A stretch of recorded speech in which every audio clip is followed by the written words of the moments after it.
In August 2023, Ecuador held a national referendum, the first of its kind anywhere on Earth, where ordinary citizens voted to permanently ban oil drilling inside one of the most biodiverse ecosystems the planet has ever produced.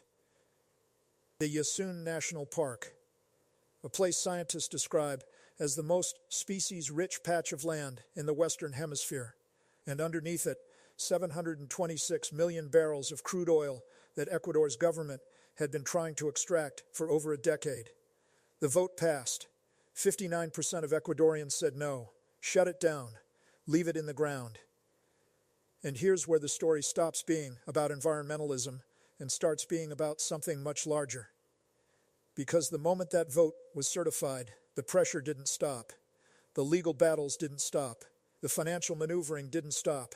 What happened next reveals exactly how the global energy system responds when a small country tries to make a decision that costs powerful people money. This channel doesn't carry corporate funding, doesn't answer to advertisers, and doesn't owe anything to the energy lobby. If that's the kind of analysis you're looking for, the kind that follows the money where mainstream outlets stop, subscribe now and turn on notifications. Because this story is still unfolding, and the next development matters.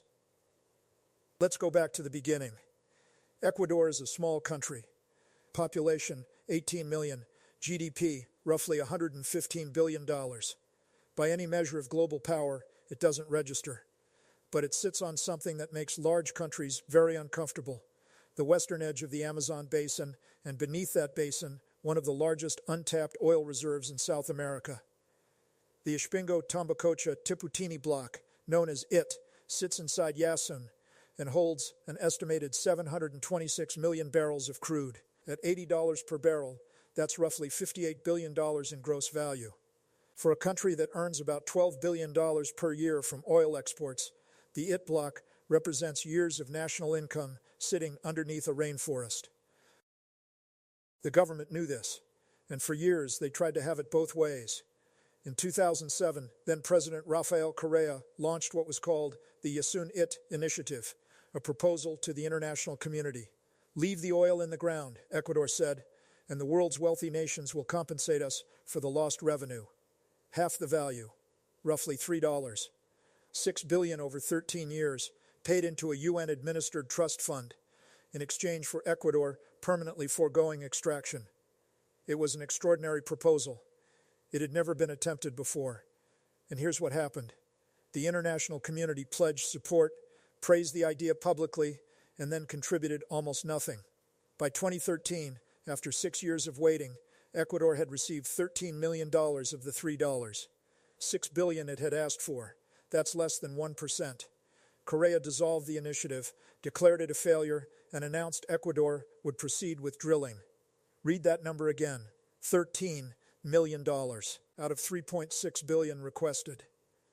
The wealthiest nations on Earth, the ones that had publicly applauded Ecuador's environmental leadership, quietly let the deadline pass while contributing roughly the cost of a small office building.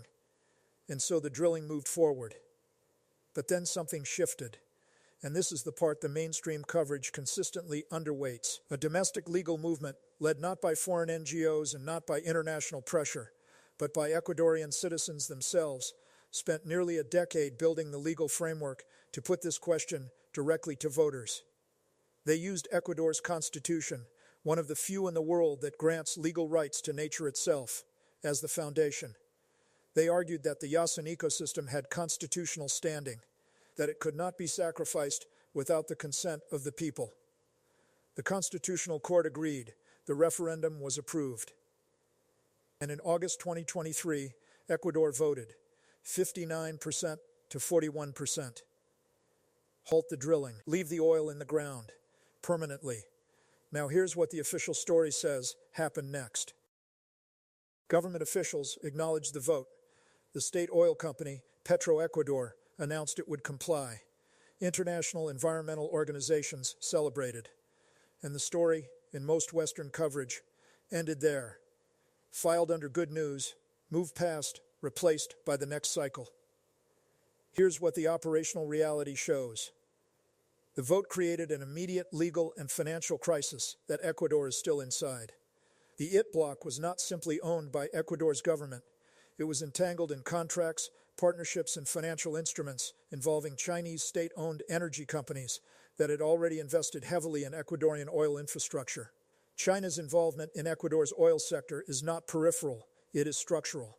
Starting around 2009, China extended Ecuador billions of dollars in loans. Estimates range between $17 billion and $19 billion in total credit lines, extended over roughly a decade.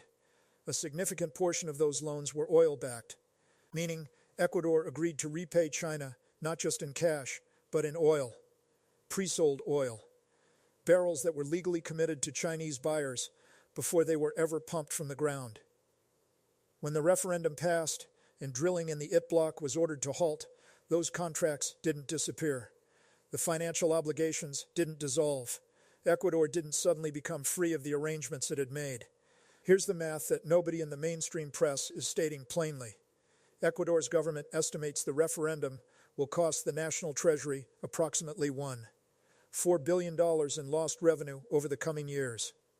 Other analyses put the figure higher, closer to $9 billion when you factor in stranded infrastructure, contract penalties, and the full revenue projection for the IT lifetime production. For a country carrying a national debt that has required 3 IMF bailout programs in recent years, $9 billion is not an abstraction. It represents hospitals not built, roads not paved, social programs cut, and on the other side of that equation, 726 million barrels of oil that will not be extracted, carbon that will not be released, roughly 410 million metric tons of CO2 that will stay beneath the ground rather than enter the atmosphere. One side measures the cost in dollars, the other side measures it in carbon, and the two calculations don't speak the same language. But here's the dimension almost nobody is discussing. The vote was won, the legal order was issued, and then, almost immediately, the political architecture around it began to shift. Ecuador held presidential elections in late 2023. The incoming administration, facing a country in fiscal crisis and under pressure from creditors, began signaling that the post-referendum transition plan, the structured wind-down of IT operations, was more complicated than the referendum supporters anticipated. Petroecuador was given a 1-year window to begin ceasing operations. But ceasing operations on an active oil block is not like switching off a light.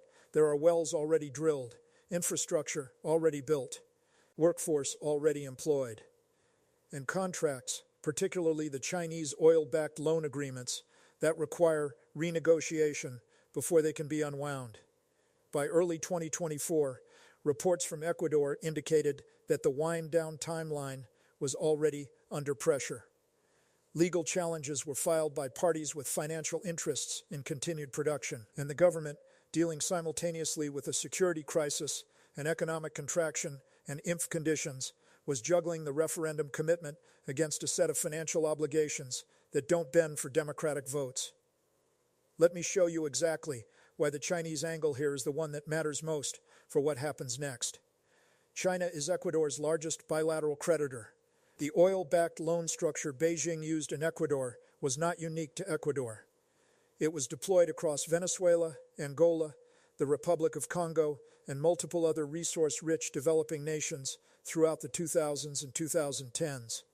The model is consistent: extend large credit lines to governments with resource wealth but limited access to Western capital markets, secure repayment in commodity deliveries, and embed Chinese state-owned companies in the extraction infrastructure. This model creates a specific kind of leverage. It is not the leverage of military threat. It is the leverage of financial architecture. When Ecuador's voters decided to stop the drilling, they were voting against a system that was already built around the assumption that the drilling would continue. China's state energy company, PetroChina, and its affiliates had stakes in Ecuador's oil sector structured precisely to capture IT production. The referendum didn't just challenge Ecuador's government, it challenged the repayment model that Beijing had built into the bilateral relationship. And Beijing was watching, not just watching Ecuador, watching the signal. Because if a $115 billion economy on the edge of the Amazon can hold a referendum that legally overrides an oil-backed debt structure, if that vote can actually stand and be implemented, then the model China has deployed across a dozen countries in the developing world becomes fragile. It becomes something that populations, not just governments, can challenge.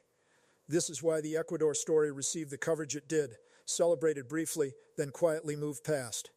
Because the full implications of a successful implementation go far beyond one rainforest. Russia, watching from a different angle, has its own interest in how this resolves. Moscow is a high-cost oil producer whose fiscal model depends on global oil prices staying elevated. Every barrel that stays in the ground anywhere in the world, whether by sanction, politics, or referendum, puts marginal upward pressure on prices. Russian oil revenues in 2023 were already under strain from Western sanctions and price caps. An Ecuador that permanently removes 726 million barrels from future global supply is, from Moscow's perspective, quietly useful. Not enough to change the strategic picture alone, but consistent with a broader pattern of supply constraint that benefits high-cost producers. And the Global South is drawing its own conclusions.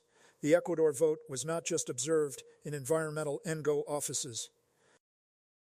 It was observed in Lagos, in Jakarta, in Bogota, in Nairobi, in every capital where a government is sitting on resource wealth that it is being pressured, financially or politically, to extract quickly, and on terms set by external creditors. The message Ecuador sent is not simple. It is not simply, you can stop drilling. The message is more complex, that democratic mechanisms exist which can challenge the financial structures that wealthy nations and their institutions have built around developing world resources. That a constitution that gives rights to nature can generate binding legal outcomes. That populations, given the direct question, will sometimes choose ecological survival over short-term fiscal relief. Whether that message survives the implementation, whether Ecuador actually completes the wind-down without being forced by its debt obligations to quietly resume some version of production, that is the test that is still running. Here are my 3 predictions with a clock attached.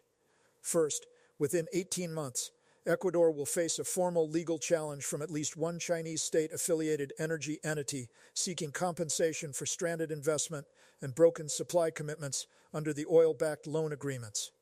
This challenge will be filed through international arbitration, not through Ecuadorian courts. It will be quiet. It will not generate significant Western press coverage, and it will put the Ecuadorian government in the position of defending a democratic vote in a forum where democratic votes carry no formal weight. Second, within 2 years, the wind-down will be declared complete on paper, while at least one of the satellite blocks adjacent to Yasun, blocks that were not covered by the specific referendum question, will see expanded operations. This is how these situations resolve when the financial pressure doesn't relent. The line moves. The protected zone shrinks at the edges. And the headline says the referendum was honored while the operational reality shows something more complicated. Third, within 5 years, the Ecuador model will be replicated, not in a country that can be easily pressured into reversing it, but in a country with stronger institutional infrastructure, higher GDP, and greater capacity to absorb the financial cost of honoring the vote. When that happens, the Ecuador referendum will be retroactively recognized as the prototype for something much larger than one national park. What Ecuador demonstrated is not that small countries can stop big energy projects. The outcome of that battle is still uncertain. What Ecuador demonstrated is that the question can be put directly to people. And when it is put directly to people, when the abstraction of carbon and the reality of biodiversity are made concrete, when the choice is laid out without the filter of government revenue projections and debt service requirements, people choose differently than their governments do. That gap between what populations choose when asked directly and what governments choose when managing financial obligations is the fault line that runs underneath this entire story. And it runs underneath dozens of other stories happening right now, from Congo to Papua New Guinea to the deep water blocks off the Namibian coast, where the same financial architecture is being built around the same assumption, that the resources will be extracted, that the loans will be repaid in oil, and that no democratic mechanism will ever be powerful enough to challenge the structure once it's in place. Ecuador tested that assumption. The result is still being written. The comment I want from you is this. Do you think Ecuador actually holds the line? Full implementation, it stays sealed, Chinese arbitration gets rejected, or does the financial pressure win and operations quietly resume within 3 years? Tell me which outcome you think is more likely and why. I read every single comment. If this gave you a framework for understanding how oil-backed debt works, how democratic votes interact with financial architecture, and why this story matters far beyond Ecuador's borders, share it with one person who should be watching this situation. Most people have no idea this vote happened. Even fewer understand what's actually at stake and whether it holds. The next video goes somewhere this one didn't reach. Subscribe so you're there when it lands.